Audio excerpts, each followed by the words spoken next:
noches a la hora que me escuchen. Esto es El Triángulo Iniciático. En la programación del día de hoy repasaremos el capítulo 6 y 7 de Los Misterios y Doctrinas Secretas. En la intervención musical tendremos a Lana del Rey y a Lady Gaga, aunque pues no son artistas muy frecuentes en este programa, pero ni en el otro del Replicante Eléctrico, pero bueno, como son de American Horror Story algunas de sus canciones, o bueno, Lady Gaga participó en la quinta temporada y Lana del Rey, pues sus canciones fueron utilizadas en la cuarta y me volví a recordar de ellas, pues me gustó. Entonces, eso es lo que voy a compartir en la intervención musical. Estoy grabando este programa porque no voy a poder estar en vivo, pero lo quería tener hecho para no perder la secuencia. Adelante pues con el programa. El secreto de los misterios. Durante cada gran catástrofe, destrucciones, calamidades, guerras, cataclismos naturales, el hombre siempre buscó refugio en la religión. Tal vez será por esto que la historia posterior a Atlántida, nuestra protohistoria, está escrita en los textos de diferentes pueblos en diferentes páginas de extraordinaria consonancia. En el alba de la era posatlántida, el hombre, con el debilitamiento de sus facultades mnemónicas, empezó a desarrollar el pensamiento, pero antes de pensar con la cabeza, como hacemos nosotros, aprendió a pensar con el corazón, a sentir la realidad dentro de sí, en una experiencia interior de excepcional eficacia, desarrollando de esta manera las facultades intuitivas y manifestándolas con el lenguaje apropiado por medio de imágenes y no de conceptos poéticos. En efecto, son los textos que marcan desde el extremo oriente al extremo occidente el comienzo de nuestra civilización. Se trata de textos con un doble significado esotérico y exotérico, en los que una larga tradición oral que duró algunos milenios está escrita en la piedra o en los metales o en las fibras vegetales, no solo para salvarla del olvido, sino también porque entre el 4000 y 3000 a.C. el hombre ya está en condiciones de aceptar el mensaje y la advertencia. Veda en sánscrito significa saber, sabiduría, de donde viene el alemán Wisdom. Pero una sabiduría revestida de imaginación, escándida en ritmos que algunos poetas vagabundos llamados rishi cantaban al pueblo para recordar de su legendario pretérito. Indra era el dispensador de todos los bienes. Agni era el fuego de los cabellos de oro. Ushas, espléndida en la aurora, símbolo de la luz interior y de la verdad. ¿A qué dios cantaban los rishi debemos ofrecer nuestros sacrificios, sino a ese Dios único y solo que en los comienzos creó a todos los seres? Verdaderamente, en los orígenes generó la extensión de las aguas que contenían los gérmenes, y él mismo renació en esta agua como un germen de oro, al mismo tiempo que realizaba el sacrificio para convertirse en el único Dios de los dioses y hasta en el espíritu vital de ellos. El Dios único y solo era una fuerza mágica, una potencia misteriosa llamada Brahma, que se liberaba por la plegaria y el sacrificio ritual, y a la que obedecían hasta los dioses. Los brahmanes eran llamados los poseedores exclusivos de esta ciencia capaz de evocar las fuerzas del Brahman. También el sumerio Upnapishtim llevaba en sí la nostalgia del sol y la nostalgia de la pérdida de la pérdida divinidad. Salido finalmente del arca adoró la luz, y luego con el sacrificio obligó a los dioses a volver al lado del hombre. Los dioses sintieron el buen olor. Los dioses bajaron alrededor del fuego como moscas. Avesta más tarde dio otro nombre a este Dios único y solo. Lo llamó Ara Mazda o Ars Masal, el creador del bien y del mal. Sepna Mainyu, el pensamiento bueno, y Agra Mainyu, el pensamiento malo. O Ariman, Brahman y Ahorsmad, o Atum Ra y Jehová, recuerdan a las nuevas razas posatlántidas que una ley eterna e inmutable impone a todos respeto y obediencia. Es la ley divina de la que derivan todas las otras leyes humanas, o sea, los ordenamientos sociales regulados por la misma autoridad que gobierna el rito sagrado.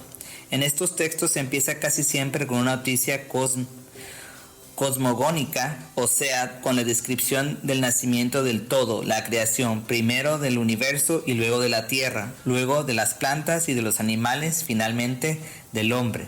Luego describen una era sin tiempo, la edad feliz, la primavera del oro, un paraíso terrestre en el que el hombre manifestaba su naturaleza divina al vivir en amistad con Dios y al obedecer sus leyes por natural instinto.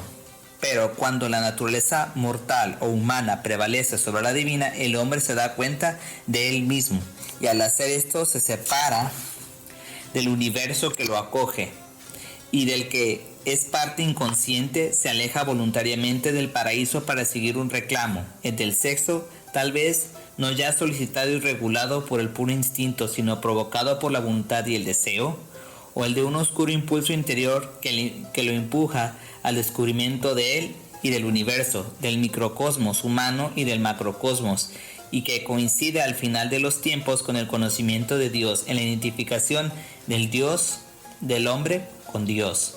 Por los caminos del tiempo y del espejo, la humanidad escribe su historia, hecha de búsqueda y de esperanza, de heroísmo, de caídas en el alternativo devenir de días y noches, de nacimientos y de muertes.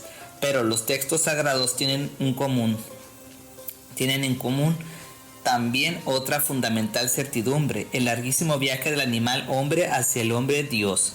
Cada muerte es renacimiento. El demonio colectivo del hombre se desarrolla hasta convertirse en animal individual, primero solo sensible, luego racional, finalmente consciente. El alma consciente continúa luego su evolución en las esferas superiores del ser. El yo se potencia en el siempre mayor conciencia de sí, en la superación de los instintos, en el control de las fuerzas vitales, en el dominio sobre las sustancias que componen su cuerpo físico. Esa es la revelación oculta de los símbolos sagrados de la antigüedad, el mensaje oculto de los misterios reservado a los pocos iniciados. El hombre posee un cuerpo físico que está hecho de sustancias minerales, en el estado sólido, líquido o gaseoso, junto con las plantas y los animales.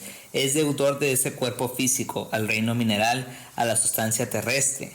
Con la muerte física, cada sustancia que compone su cuerpo vuelve al reino al que pertenece, donde el azoe vuelve a unirse al azoe, el calcio al calcio, el hierro al hierro. El hecho de que los átomos y las moléculas de sustancias diferentes conviven en células orgánicas y dentro de esas formas precisas y definidas constituye una violencia a las leyes naturales de cada elemento, divide una fuerza que da vida y una forma a las sustancias minerales del cuerpo. Esta fuerza se llama cuerpo etéreo o vital según los diferentes misterios y los diferentes lenguajes. El hombre tiene en común su cuerpo etérico con el reino vegetal y con el reino animal, porque están formados por sustancias heterogéneas. También las plantas y los animales, cada uno con su fuerza típica elaborada por las fuerzas etéricas. A diferencia de las plantas, el hombre y todos los animales no reaccionan solo a los estímulos externos, sino que expresan simpatías y antipatías, o sea, atracciones y repulsiones que se manifiestan moviéndose en consecuencia con estos impulsos que no pertenecen al cuerpo físico ni al etérico, sino a fuerzas oscuras y latentes en cada individuo. Esta tercera componente se llama cuerpo anímico, de ánimos o viento, o fluido astral o sin luz, astron, o más simplemente ánima. Todos los animales tienen un alma, se llaman animales por esto. El alma, ánima, imprime cada ser un movimiento, lo hace actuar según sus necesidades. Esta alma es colectiva, un alma de grupo. En cada individuo de cada especie se manifiesta como instinto. La sabiduría de las abejas, por ejemplo, que tienen su lenguaje y se transmiten señas a distancia. El sentido de orientación de los pájaros y los peces migratorios. La industriosa capacidad de los castores. También el hombre hiperbóreo tenía solo un alma de grupo, También el hombre de la primera mitad de la época lemúrica, luego con el nacimiento de la palabra, aprendió a diferenciarse de las cosas, dándole a cada una un nombre. Poco a poco, además del alma de grupo que aún gobernaba sus instintos ancestrales, el hombre aprendió a decir yo y estuvo en condiciones de tener conciencia de sí, de su individualidad. Esta toma de conciencia lo separa y lo diferencia del reino animal. Es un soplo de luz en el fuego o en la noche de su bestialidad. Neuma, soplo, el soplo de la fuerza que dio orden al caos y que en el hombre se revela como inspiración, una especie de instinto superior y consciente. Esto era la que aprendían los iniciados en el secreto de los templos oculto, tras el velo de las palabras voluntariamente ambiguas de los oráculos, revivían en representaciones simbólicas y sagradas las etapas de la evolución, asignándole a los dioses la interpretación de la parte más importante, la del hombre.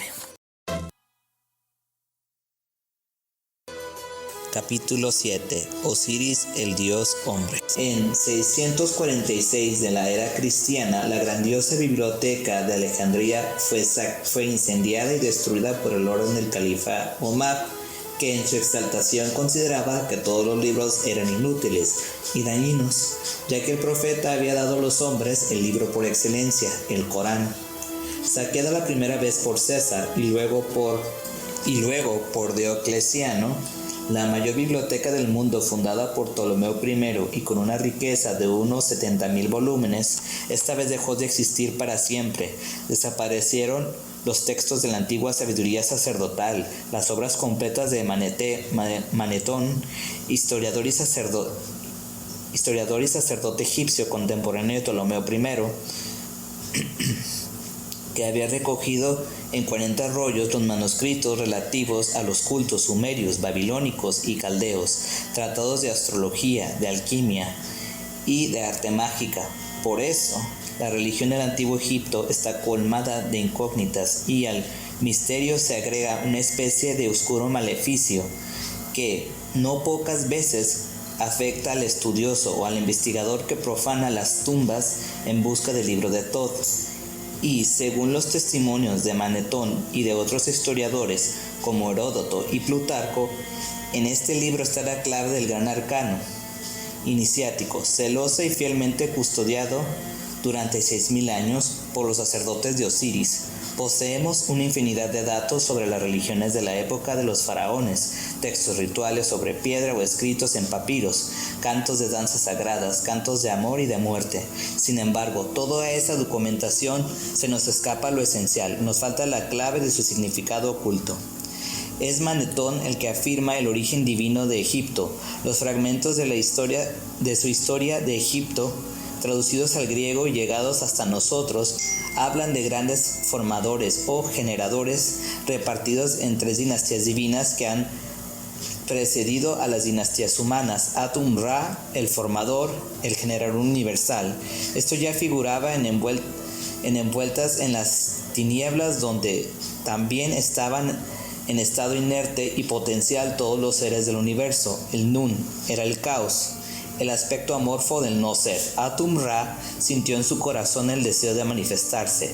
Se alzó contra Nun con un acto de voluntad y de oposición creadora, y fue Ra, voz que llamó a una las cosas, las arrancó de las tinieblas, las hizo existir en la luz. Este es un fragmento del papiro de Leida. El dios apareció en el trono cuando lo quiso su corazón, y empezó a hablar en el gran silencio, empezó a gritar y la tierra enmudeció de estupor. Sus aullidos llegaron a todas partes sin que otro dios se hiciera ver, y así, llamando en el gran silencio, hizo nacer los seres y los hizo vivir.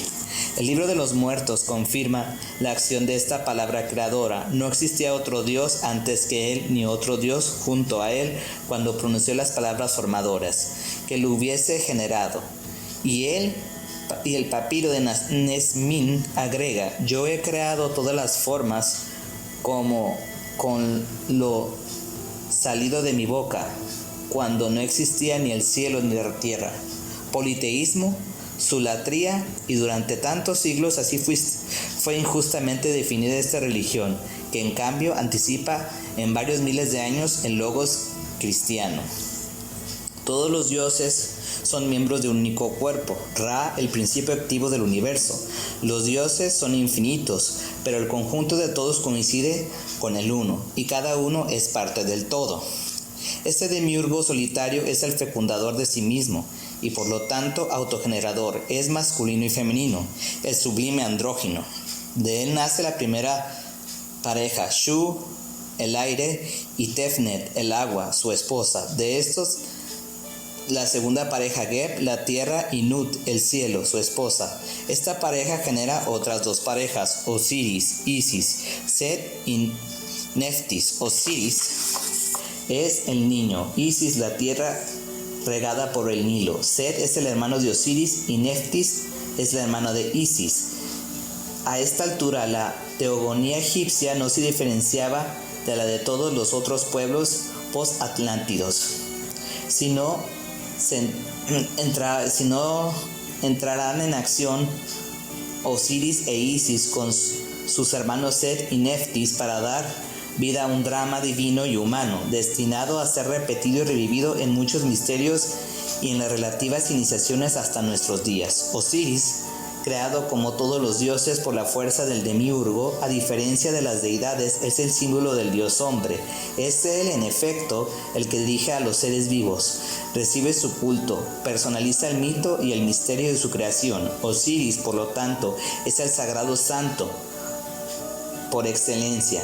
Ni se osa pronunciar su nombre, la personificación de su poderío del sol que limita y calienta la tierra, al igual que la luna es la personificación de Isis, hermana y esposa de Osiris, y ese es el drama.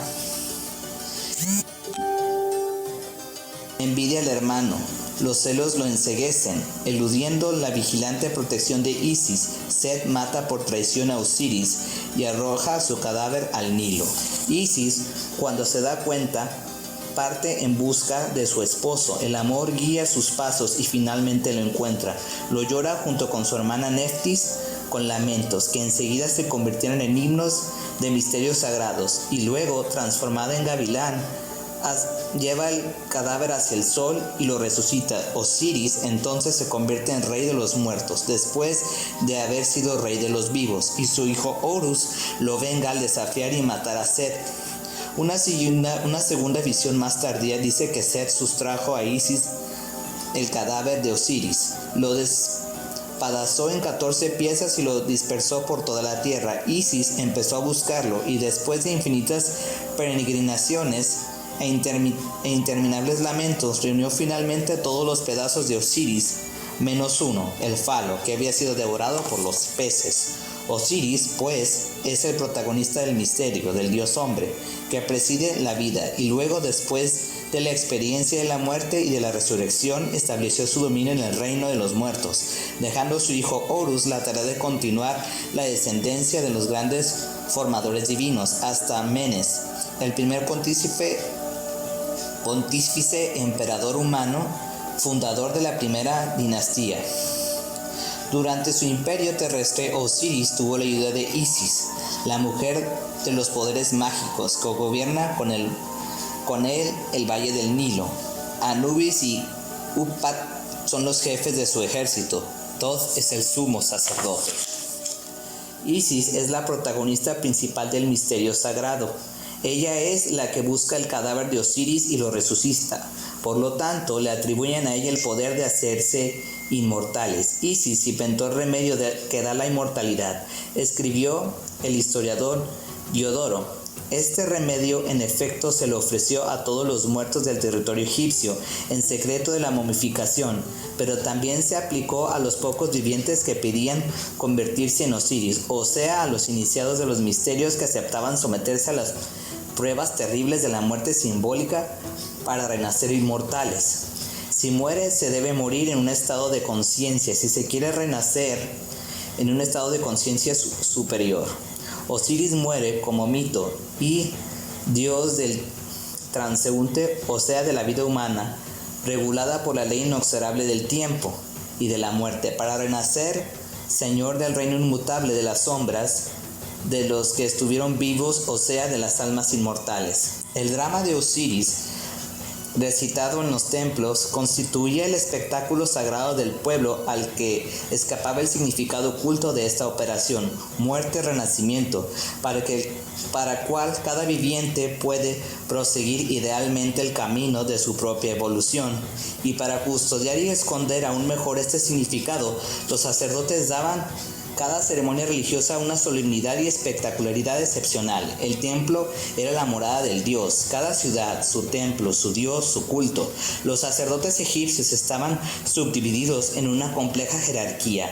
Cada grado y cada función estaban marcados por particulares colores y por símbolos especiales. Estaban portadores de imágenes agiofori, los portadores de vasos para libaciones, Sopondofori, los portadores de las cestas de Isis, Sistofori, los portadores de vestimentas sagradas para las ofrendas, Canefori, etc. Los ornamentos más vistosos, como ya hemos visto en el templo de Salomón, estaban reservados a los que, al ser más numerosos, contaban menos a la larga escala de valores que culminaba en el sumo sacerdote y en el faraón. La procesión entraba lentamente al claustro del templo, un área muy vasta, rectangular, defendida por enormes pilones y circundada por una doble fila de columnas. Una puerta opuesta a la del ingreso permitía el paso solo a los puros y rechazaba a los profanos. En los